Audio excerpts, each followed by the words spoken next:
I just love Rivian. I love the vehicles. I love everything they stand for. I love that I was just shredding this down a back road, getting opposite lock out of a corner. Yeah, improvements are needed, and they'll do it for Gen 3, hopefully. If they don't, that'd be really disappointing. But man, I just feel so good about recommending Rivians to our viewers, and that did not come across in the previous video, and that is why I made this video.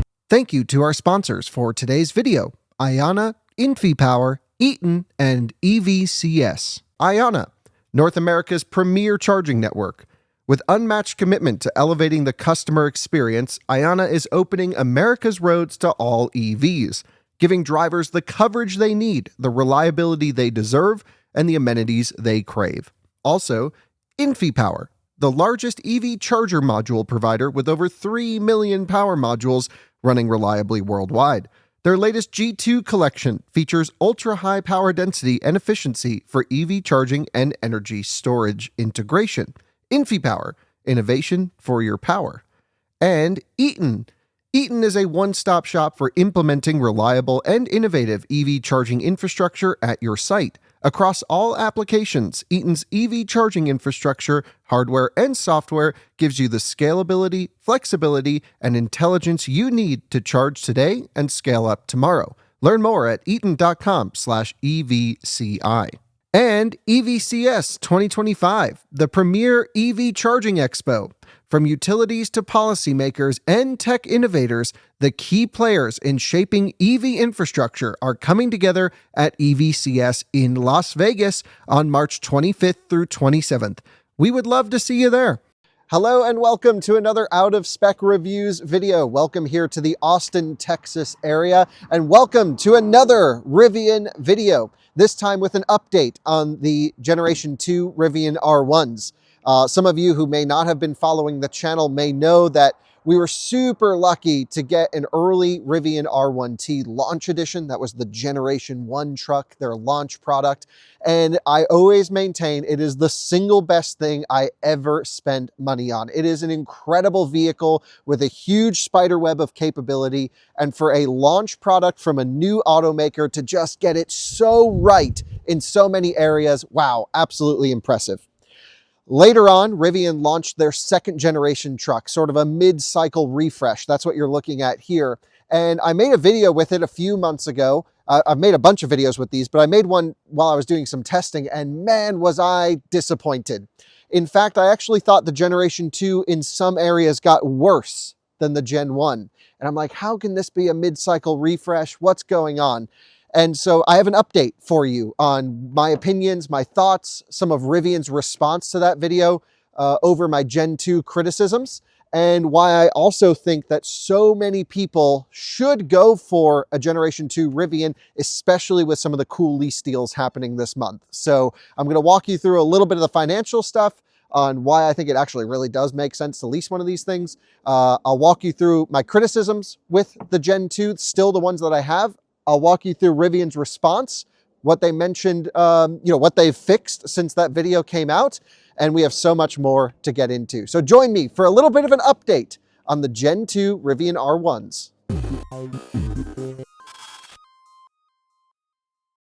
Well, guys, I have a lot of ground to cover in this video, and I'm going to try to do it as quickly as possible, but we all know Kyle's speed is slow.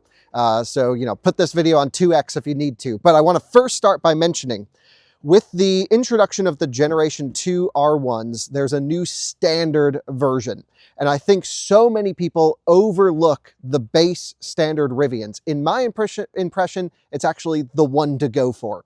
And I actually think I'm going to get one. The reason is something that captured my attention. I've been overall looking at lease deals online. A lot of our audience is, either buying cars or switching cars or doing things all the time.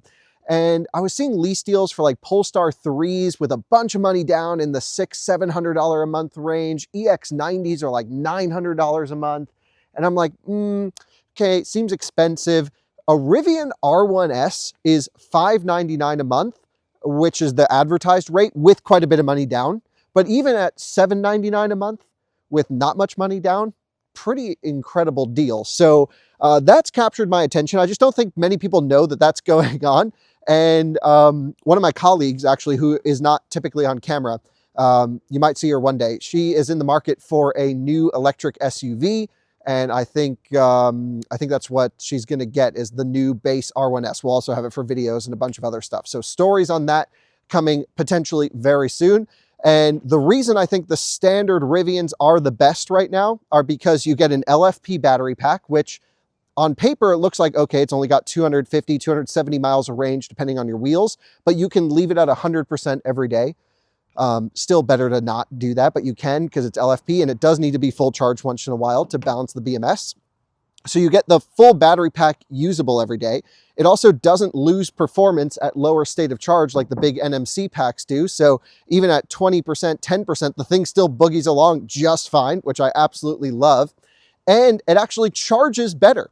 So if you look at our 10% road tripping data on Rivians, the base Rivian is the best road tripper. Sure, you'll get an extra 30, 40, 50 miles of range going with the large or max pack in real world driving, probably not much more than 50 to 60 miles realistically.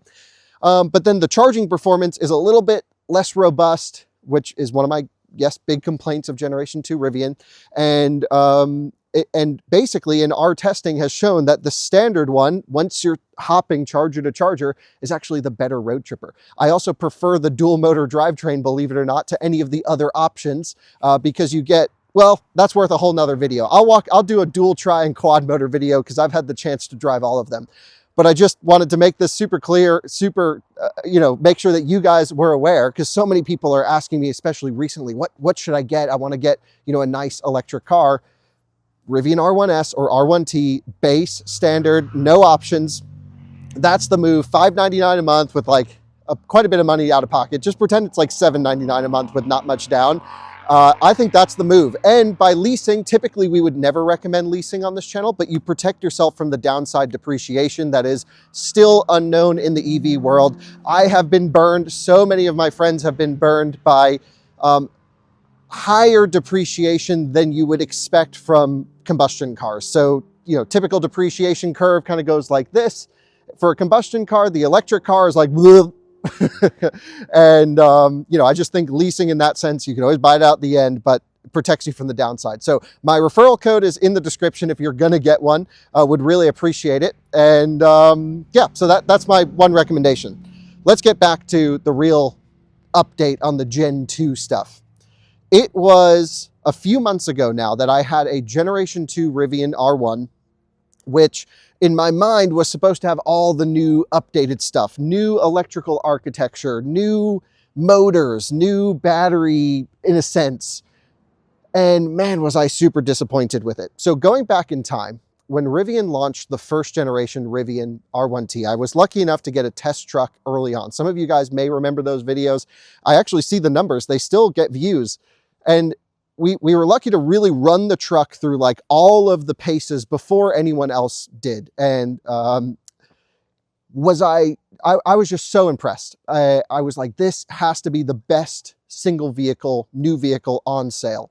And I loved it so much that I went out and bought one. I thought that it was incredible off-road, thought it was incredibly fast, thought it was incredibly high performance driving down a back road. The fact that you can drive a 7,000-pound pickup truck, turn stability control full off and rip full sideways opposite lock out of corners with fantastic steering precision. And yeah, of course I had issues, thermal management issues with the motors, some of the 4-motor, quad motor tuning back then, but it was the launch product. You can forgive a lot of the problems because it was their first product and it was, 95% just absolute perfection.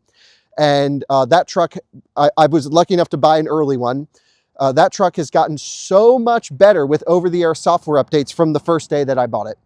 And to me, that is one of the most important things to consider when buying a new vehicle, especially a connected electric car, is the company going to support and update your vehicle to the best of their ability, or are they going to leave you stranded, make you go into a dealership for the once-a-year update, or just not update your older vehicle at all? And I think Rivian has proven that they are committed to their customers, giving them everything possible for the configuration and generation of their vehicle to keep them fresh and up to date, very similar to Tesla. And I think this really captures the hearts and minds of tech enthusiasts because now this is a piece of technology, but it's also a piece of off-road adventure gear where you can go get yourself lost. And so many of my friends who have never been off-roading before, never been adventuring, didn't know about the fantastic trail system either here in Texas or in Colorado. They got a Rivian and they were able to experience that. So the truck just unlocked a new lifestyle, a new excitement.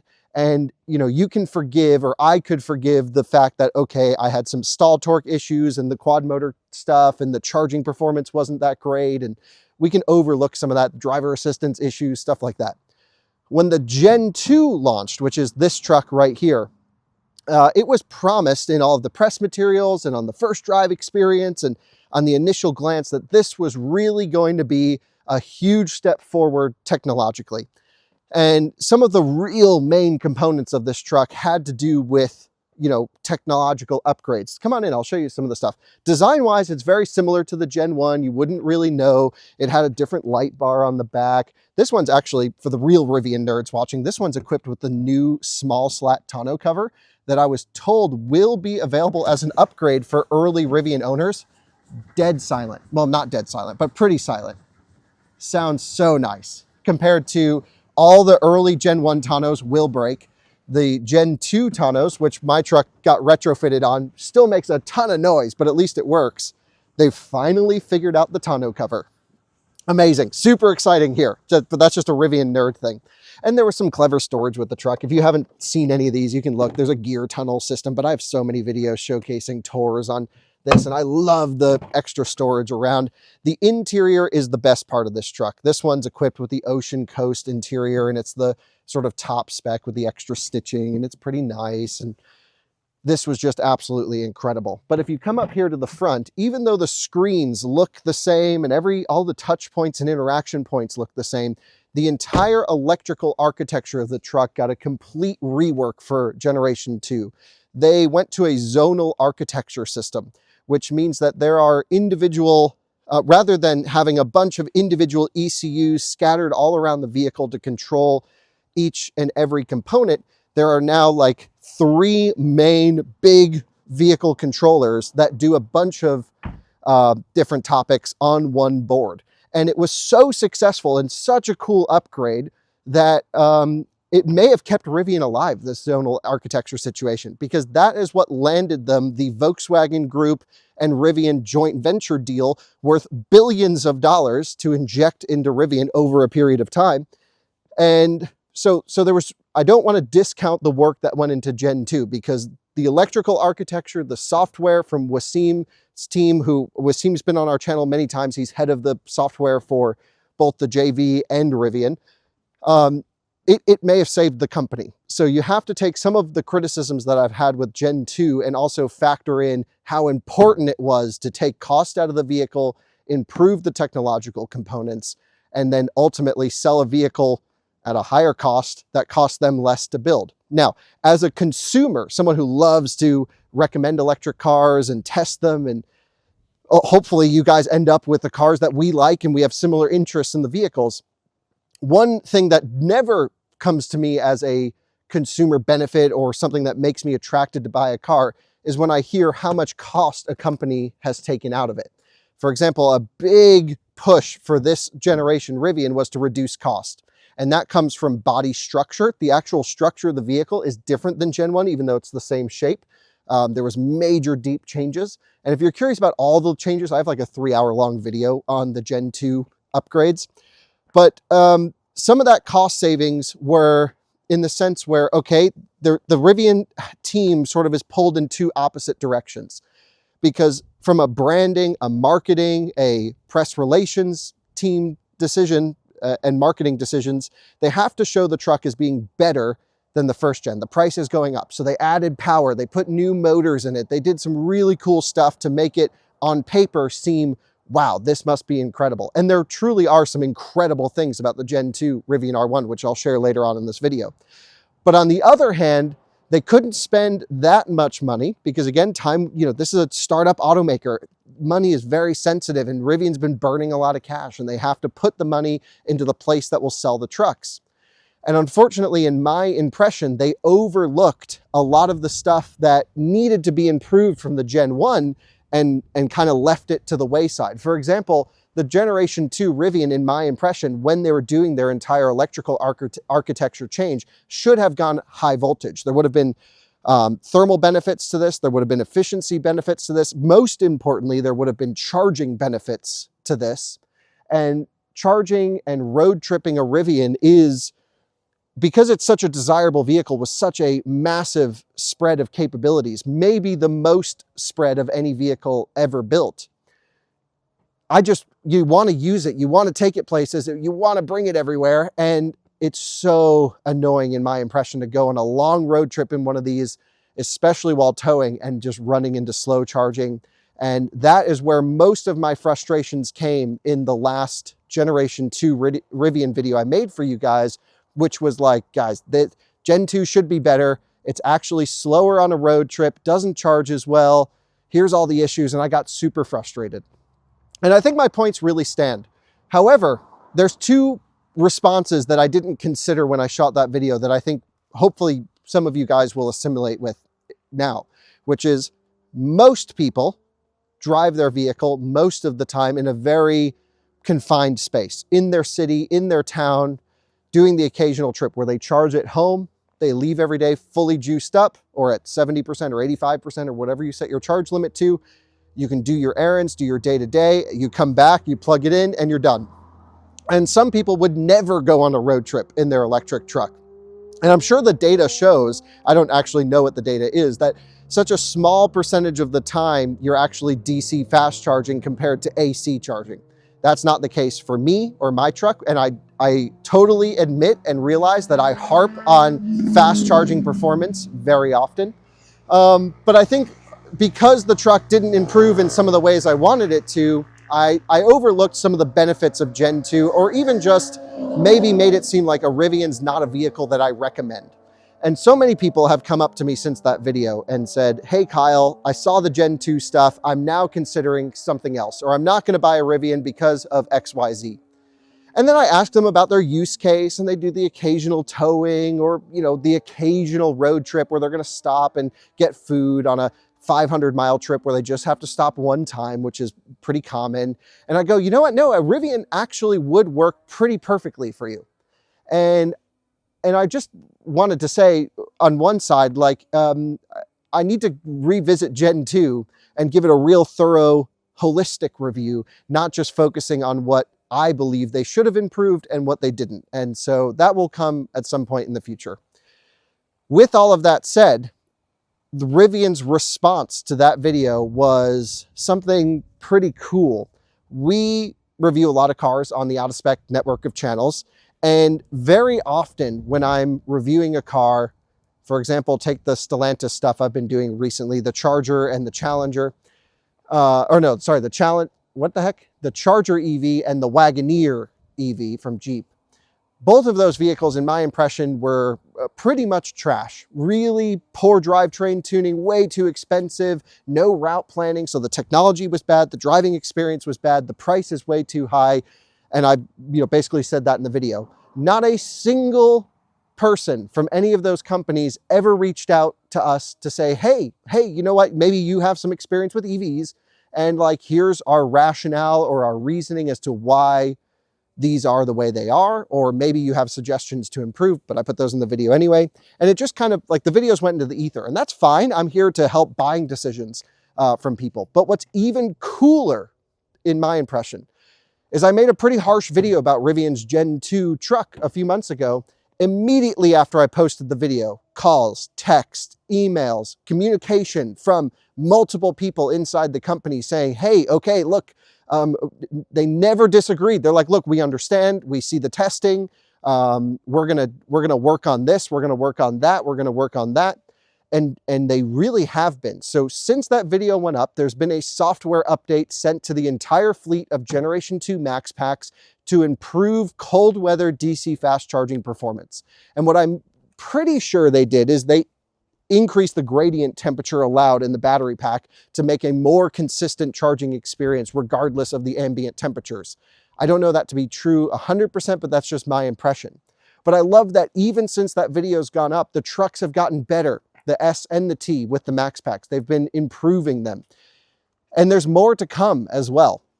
Not only did they, say like, look, we'll take as much feedback as you can. We appreciate you kind of like fighting for the enthusiast customer, which is always my goal, is to, try and get our viewers into the most, the best well-rounded vehicles ever. And the Rivian is so close to being perfect, which is why I'm also extremely passionate that they kind of fix their problems, because I love the driving experience. I love the interior, love the design, love the capability, but I just want everything to be that good. And I know they can do it.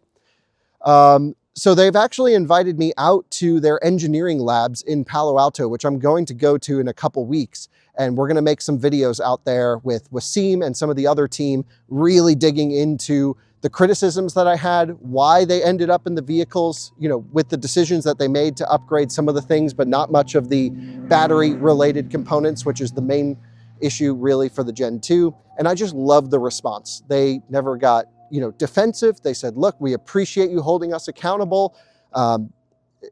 And basically they're like, look, we're going to try and improve the trucks based off your feedback. And this is not the first time Rivian has improved the vehicles based off of our videos. I remember early days, they were fixing quad motor powertrain tuning. They recently made dog mode go with a higher fan speed and get colder because of our dogs. And to me, that is almost the coolest experience, to be able to make a video and then actually have that video impact Rivian owners, which I'm of that group, and have all of the trucks get better, or at least change better in my opinion, because of those videos. So I'm thrilled with our Rivian videos because they're just so cool to work with. And when stuff like that happens, I'm just like, damn, I want to buy another one. How cool is that they are watching our content, improving the vehicles. And I'm like, this is a dream come true. It's really cool. So with all of that said, I think it's important to talk about some of the reasons that I still recommend going for a Rivian over some of the competition. First of all, I think, yes, we can all agree we would like faster charging. And those who don't want faster charging, I don't see why you wouldn't at least want it, because you could just plug it in. And if you need slower charging, you just, I don't know, there's no downside to having faster charging in my impression. And some of the cars that we've seen from China and others have just been absolutely ripping the charging speeds. So I think we all want that. But what are some of the reasons you should go for a Gen 2? Well, first of all, the lease price is crazy on the new R1Ss. The standard is so great. I love it because, first of all, they charge flat deeper at 200 kilowatts than the big battery packs in our testing. I have to retest after the software updates, but I really like the standard one. I also like the dual motor drivetrain because the tri-motor truck that I have here, and I'm going to do a full deep review on this for you guys, is incredibly fast, incredibly sporty under certain conditions. For example, if you just get in, key up settings, all-purpose mode, and floor it, it feels the same as a dual motor in my impression. Super slow, doesn't want to move. You need to get the suspension down where the half shafts aren't under so much stress for it to then unlock the full 850 horsepower. On top of that, you also need to be at pretty high state of charge, and which is not good for battery longevity. So you're always pulled in opposite directions with these performance trims. Also, if you're trying to buy a performance trim and you want to drive it hard, well, now you're limited by your battery's thermal capacity. So even here, ripping on some back roads, the oil-cooled motors, the new ones, stay dead cold, really nice. But the battery starts to get hot, and once you get the battery into the red, it can't cool itself back down that quickly. In fact, we actually had the electric G-Wagon on the channel recently. That had the opposite cooling problems. The way the Rivian cooling system is done, this is just an interesting tidbit for those who have decided to watch this long in the video. This has a singular plate cooling, which means there's batteries on top and below, double stacked, of the cooling plate in the Rivian. The G-Wagon, the electric G580e, has triple cooling. So on top of the cells, in the middle of the cells, and on the bottom of the same double stack situation, but on the bottom. So actually the battery stays totally fine in the G-Class, even ripping it as hard as you can up Angela's Crest, which I would never know anyone to do that. But the inverters get hot in the motor. So while the Rivian has better motor thermals, Mercedes has better battery thermals. The nice thing about motors getting hot, though, is they cool down much quicker. So in the G-Class, you'll get the power limit. You just back off of it for a second, it recovers, boom, you're right back to ripping. Once this gets hot, yeah, you got to like park it for 20 minutes and it just rips the AC compressor and you're good to go. after that time period. So I don't even know where I was going on that thought, but I just thought that was a fun thermal conversation. There is nothing like a Rivian on the road. They drive like nothing else. They've replaced Range Rovers, and you guys know I'm a huge Land Rover enthusiast. I own multiple Range Rovers. This to me feels like an iteration of the L322 Range Rover, which is the best one in my impression. And it's got the right vibe, it's got the right materials, it's got the right look, and to me, it has the right connectivity and software package. When you get in, your phone is a key, and you get these cool animations every time you charge it on your home screen. It gets software updates every month with meaningful, impactful updates that improve the ownership experience. They are pushing the boundaries with some other tech, such as this is currently the only vehicle on sale in the US. Maybe new Model Y does it, I've seen, but they just started deliveries today at the time of this recording. It's the only vehicle on sale with adaptive driving beam in our market, which means it will actually do the full matrix headlight things. Now the Europeans are laughing at us, and they've had that since 2015, but our regulations just started to allow for it. And this is the first vehicle to do the cool lighting thing where it keeps high beams on and then darks out cars around it. There's also exciting updates to come. The thing with Rivian is I always say buy a car based off of its capabilities today, but be excited about what can come in the future. With the Generation 2, the electrical compute power of the technological system in here is so much higher than Gen 1 that while today they're functionally very similar, Gen 2 has like a couple things with ADAS, like lane changes, but it's not that much. But there's so much more headroom in this new generation for Rivian to update them with. And I think that's pretty exciting that you buy a vehicle and it has the potential, and I think the track record Rivian's proven, to make it better over time.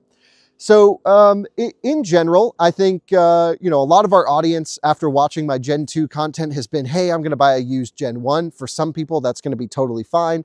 For others, I think a lot of my issues with the Gen 2 and my general sentiment around the truck is they tried to make it less expensive, which is annoying as a consumer. Some things got worse. They put a heat pump system in this, for example, that under 99% of the time is more efficient and quieter while DC fast charging, and a better thermal system, but under certain situations makes a lot of noise. Like if it's just chilly enough outside and you got to run the heat, man, does this thing buzz like crazy. And the last gen, first gen was totally silent. So there are certain things that are definitely worse that you'll notice in day-to-day about the Gen 2. And yes, I'm sure we all wish everything was better in the Gen 2 than the Gen 1. But I still think this is the one to go for. So this is really a video I'm going to send to my friends that are on the fence, use Gen 1 or new Gen 2. I would just lease a new Gen 2. And at the end of the lease, if you decide, hey, that super extra quality, just that specialness that the Gen 1 had, okay, you can always buy a used one in the future.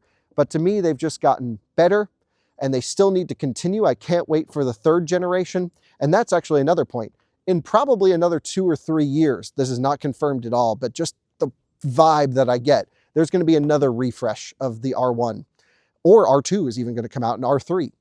And the lease deals right now are pretty damn good. It's hard to pass them up. So I would go for leasing a Gen 2 for like a 2-year lease or a 3-year lease. Then that gives you the opportunity to move into hopefully a new upgraded one of these, or an R2 or an R3 at that time. And I think that's the right move. So yeah, thermal management still isn't great. Yeah, charging could be way better if they went to a high voltage system. It's not going to impact most people in day-to-day driving. So many of my friends have Gen 2s and are thrilled with them. And like I mentioned, I think we're going to get one as well. I think we're going to get a standard R1S because the base one is the best one and no one realizes that. And I can't wait to do a whole series on why that's my impression. So that was sort of the update on the Gen 2. We're going to do a review of this truck, and that'll go up probably in a few days on the tri-motor specifically, because Rivian's really pushing the tri-motor, and I don't think I like it that much. I think I'd much prefer the dual motor or wait for the big boy quad motor, and I've been able to drive all of them. With that said, thank you so much for watching another out of spec reviews video. I want to do one thing right at the end here. I'm going to switch this over. Alyssa, here you go. You drive our Rivian all the time. Can you give us the impressions on the Gen 2?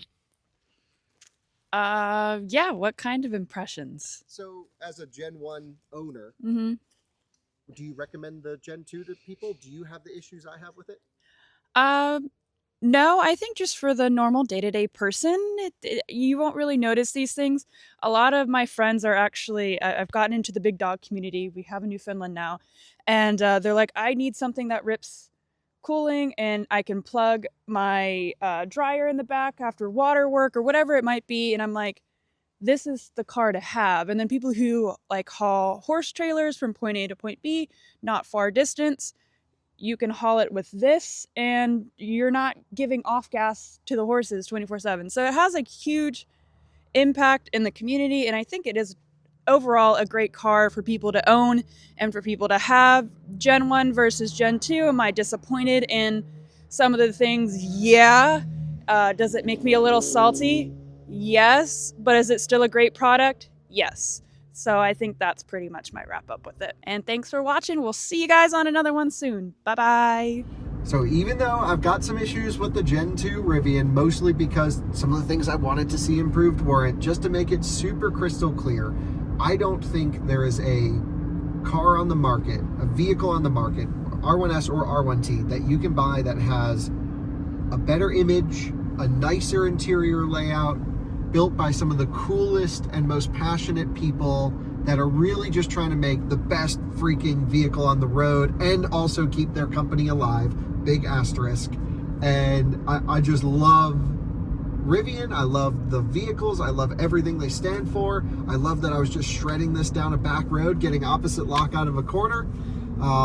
Yeah, improvements are needed, and they'll do it for Gen 3. Hopefully, if they don't, that'd be really disappointing. But man, I just feel so good about recommending Rivians to our viewers, and that did not come across in the previous video, and that is why I made this video, because I felt like I owed Rivian a little bit of an apology for not giving a full cohesive review of Gen 2. I was just annoyed that it wasn't better in certain areas, and also for potentially steering some of the viewers away from Rivian when it actually still would have been a fantastic package for them. And so just want to make that super clear. Still recommend these things, still love them, got a lot of issues with them, but that's the case with any product. They ride better than almost anything. We just went over like a freaking broken road and it just soaked it all up. I think that sums it up. How long was this video, Alyssa? Oh, 30-ish minutes. About around 30. That's pretty good for me. That is pretty good for you. That's a short one. That's a short one. Anyway, thanks for watching. Bye-bye.